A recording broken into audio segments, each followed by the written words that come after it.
राधे राधे प्यारे भक्तों, क्या आपने कभी सोचा है कि जब कोई आपकी बेइज्जती करता है तो उस वक्त आप क्या महसूस करते हैं? वो जलन, वो दर्द, वो भीतर से उठती हुई चीख जो बाहर नहीं निकलती लेकिन अंदर ही अंदर सब कुछ जला देती है। और उस पल में मन करता है कि या तो सब कुछ छोड़ दो या फिर जवाब दो, ऐसा जवाब जो सामने वाले को याद रहे। लेकिन भक्तों, आज इस वीडियो में हम बात करेंगे उस एक सबसे जरूरी सवाल की कि जब कोई आपकी बेइज्जती करे तो आपको सच में क्या करना चाहिए। और इसका जवाब न किसी किताब में है, न किसी मनोवैज्ञानिक के पास। इसका जवाब है श्री कृष्ण की उस शिक्षा में जो उन्होंने अर्जुन को नहीं बल्कि पूरी मानव जाति को दी थी। जब कोई हमारी बेइज्जती करता है तो सबसे पहले जो टूटता है वो हमारा अहंकार नहीं बल्कि हमारा आत्मसम्मान होता है। और ये दोनों अलग अलग चीजें हैं। अहंकार वो होता है जो कहता है मैं इससे बड़ा हूं, मुझे ऐसे कोई कैसे बोल सकता है। लेकिन आत्मसम्मान वो होता है जो कहता है मैं जानता हूं कि मैं कौन हूं और किसी के दो शब्दों से मेरी पहचान नहीं बदलती। जब बेइज्जती होती है तो पहली प्रतिक्रिया क्रोध की होती है और क्रोध स्वाभाविक है। श्री कृष्ण ने भी कभी नहीं कहा कि क्रोध आना पाप है। उन्होंने कहा कि क्रोध में लिया गया निर्णय पाप है। भगवद गीता के दूसरे अध्याय में श्री कृष्ण ने कहा था क्रोधात् भवति सम्मोह, सम्मोहात् स्मृति विभ्रम, स्मृति भ्रंशाद बुद्धिनाशो, बुद्धिनाशात् प्रणश्यति। अर्थात क्रोध से मोह उत्पन्न होता है, मोह से स्मृति भ्रमित होती है, स्मृति के भ्रमित होने से बुद्धि नष्ट होती है और बुद्धि नष्ट होने से मनुष्य खुद का नाश कर लेता है। यानी जब कोई आपकी बेइज्जती करता है और आप क्रोध में आकर प्रतिक्रिया देते हैं तो आप उसे नहीं खुद को नुकसान पहुंचाते हैं। आप उसके हाथ में वो हथियार दे देते हैं जिससे वो आपको और गहरा घाव दे सके। सोचिए, जब कोई आपको भरी सभा में अपमानित करता है और आप चीखने लगते हैं, रोने लगते हैं या हाथ उठा लेते हैं तो उस वक्त लोग किसे देखते हैं? आपको। और उस वक्त आप वो नहीं दिखते जो आप असल में हैं, आप वो दिखते हैं जो वो आपको दिखाना चाहता था। इसीलिए श्री कृष्ण ने कहा स्थित प्रज्ञ बनो, यानी ऐसा इंसान जिसकी बुद्धि न सुख में डोले न दुहक में, जिसे गाली दो तो भी वो अपनी जगह पर खड़ा रहे, जिसे अपमान मिले तो भी उसकी आंखों में वही शांति हो जो तूफान के बीच दीपक की लौ में होती है। लेकिन भक्तों, एक सवाल यहां मन में उठता है, क्या चुप रहना कायरता नहीं है? क्या हर अपमान को सहते जाना कमजोरी नहीं है? और इसी सवाल का जवाब है एक बहुत पुरानी, बहुत गहरी कथा। एक ऐसी कथा जो श्रीमद् भागवत पुराण में आती है और जो हर उस इंसान को पढ़नी चाहिए जिसने कभी अपमान का दर्द झेला हो। ये कथा है देवर्षि नारद और राजा चित्रकेतु की। लेकिन उससे भी गहरी एक घटना है जो इसी पुराण में आती है। माता पार्वती द्वारा महादेव के परम भक्त और उनके अनन्य सेवक नंदी का अपमान। नहीं रुकिए, आज जो कथा सुनाने जा रहा हूं वो इससे भी अधिक प्रासंगिक है। ये कथा है महर्षि दुर्वासा और भगवान विष्णु के परम भक्त राजा अम्बरीश की नहीं बल्कि आज की कथा है स्वयं भगवान श्री कृष्ण और शिशुपाल की। शिशुपाल चेदि देश का राजा और वो श्री कृष्ण का संबंधी भी था माता के पक्ष से। जब शिशुपाल छोटा था तब उसकी मां ने श्री कृष्ण से वरदान मांगा था कि मेरे पुत्र के 100 अपराध तुम क्षमा करना, और श्री कृष्ण ने वो वचन दिया था। ये वचन था, ये वादा था, ये धर्म था। युधिष्ठिर का राजसूय यज्ञ हो रहा था। सारे राजा महाराजा ऋषि मुनि उपस्थित थे। उस यज्ञ में सबसे पहले किसे सम्मान दिया जाए यह प्रश्न उठा। भीष्म पितामह ने कहा श्री कृष्ण को। और जैसे ही श्री कृष्ण को अग्र पूजा मिली, शिशुपाल आग बबूला हो गया। उसने भरी सभा में श्री कृष्ण को गालियां देना शुरू किया। 1, 2, 10, 20 शब्दों के ऐसे जहरीले तीर चलाए जो किसी के भी मन को छलनी कर दे। उसने कृष्ण को कायर कहा, धोखेबाज कहा, कुल कलंक कहा। उसने कहा कि यह यादव कुल का एक साधारण ग्वाला अग्र पूजा के योग्य नहीं। और उस पूरी सभा में जहां अर्जुन का हाथ अपने धनुष पर था, जहां भीम की मुट्ठियां भिंच रही थीं, जहां द्रौपदी की आंखें क्रोध से लाल हो रही थीं, वहां श्री कृष्ण बैठे थे, शांत, स्थिर, मुस्कुराते हुए। उन्होंने शिशुपाल को रोका नहीं, उन्होंने जवाब नहीं दिया, उन्होंने क्रोध नहीं किया, उन्होंने बस गिनती रखी, 1, 2, 10, 50, 80, 90, 99।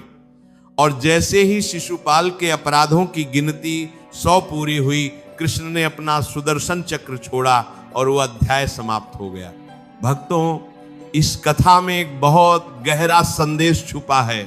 श्री कृष्ण जो स्वयं भगवान थे, जो सृष्टि के रचयिता थे, जिनके एक इशारे पर पूरी सभा शांत हो जाती, उन्होंने भी 100 अपमान सहे। क्यों? क्योंकि उन्होंने वचन दिया था और वचन धर्म से बड़ा होता है।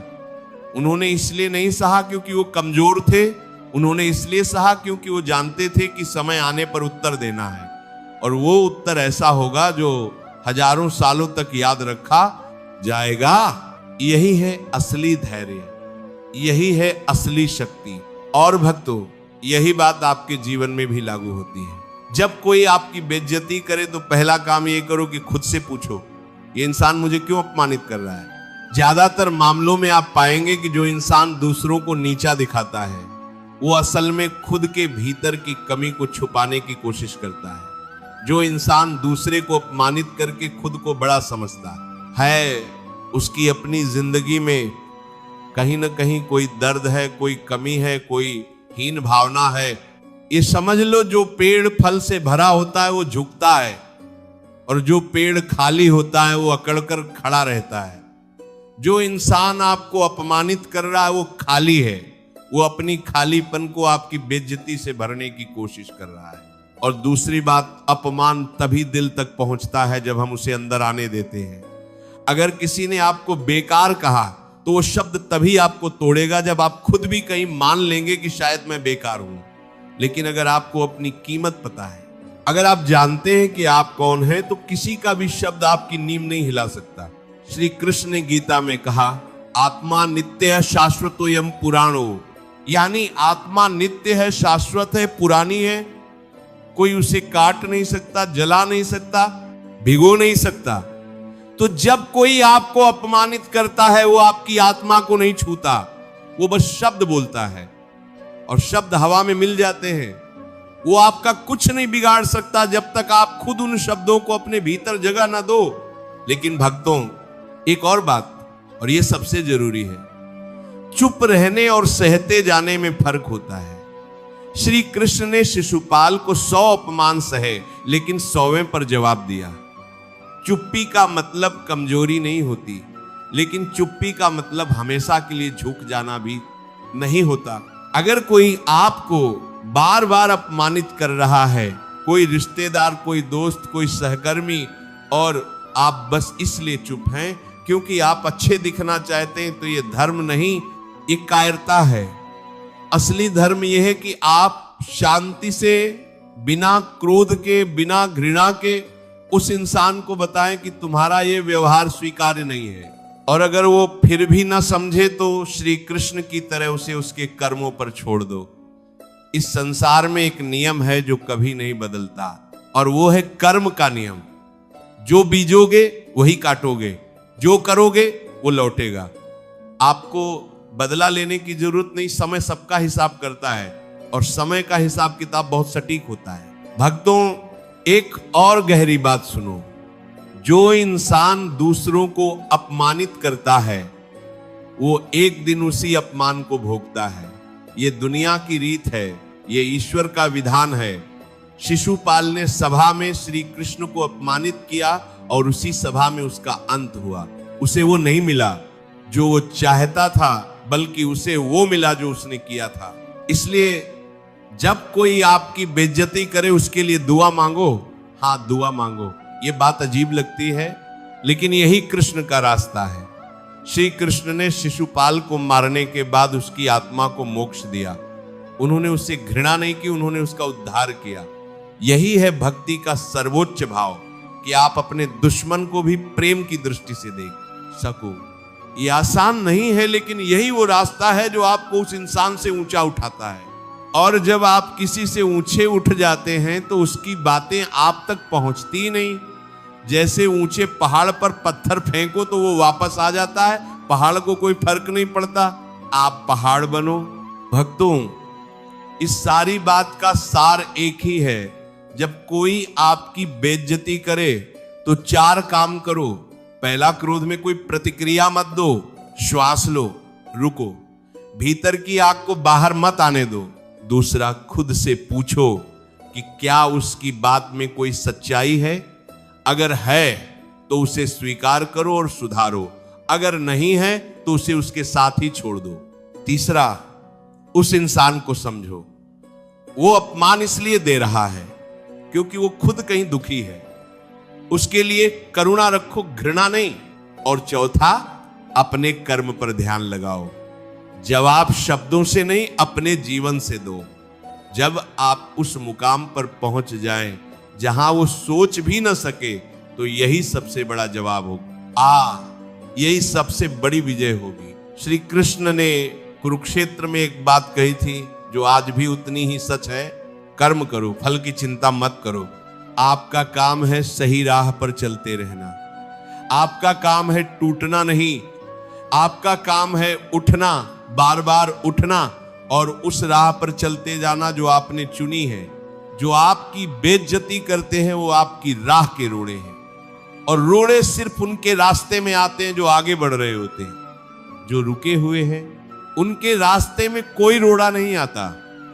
तो अगर कोई आपको रोकने की कोशिश कर रहा है तो इसका मतलब है कि आप सही दिशा में जा रहे हो। उठो, चलो और मुस्कुराते हुए चलो, क्योंकि श्री कृष्ण का हाथ उन्हीं के कंधे पर होता है जो हर तूफान में भी अपनी धुन में चलते रहते हैं।